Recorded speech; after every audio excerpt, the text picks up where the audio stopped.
అవసరమైతే ఉంది. ఆ అవసరాన్ని పవన్ కళ్యాణ్ వదిలేసుకోవడం వలన వచ్చింది ఆ గ్యాప్.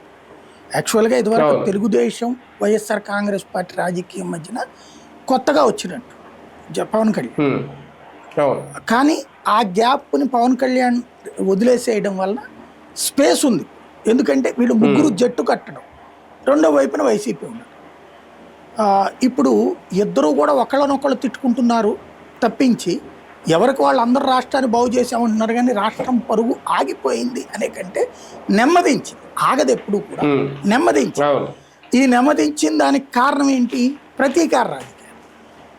తెలుగుదేశం ఉన్నప్పుడు తెలుగుదేశాన్ని దెబ్బ కొట్టడం కోసం, వాళ్ళ ఆర్థిక మూలాలు దెబ్బతీయడం కోసం అమరావతిని అడ్డుకుని జగన్మోహన్ రెడ్డి కొడితే, ఇప్పుడు జగన్మోహన్ రెడ్డిని దెబ్బ కొట్టడం కోసం వీళ్ళ ఇండస్ట్రీస్ని వీళ్ళు దెబ్బతీయడం, భారతీయ సిమెంట్స్ని తీస్తారా, ఇంకో దాన్ని తీస్తారా, వీళ్ళు ఇబ్బంది పెట్టడం ఇది జరుగుతుంది. పారిశ్రామికవేత్తలు ఆంధ్రాలో పెట్టుబడి పెట్టాలంటే ఇద్దరిని ఆమోదయోగ్యంగా ఉండటానికి అవకాశం లేకుండా. రెండవది, స్థానిక ఎమ్మెల్యేలకి విచ్చలవిడైపోయింది.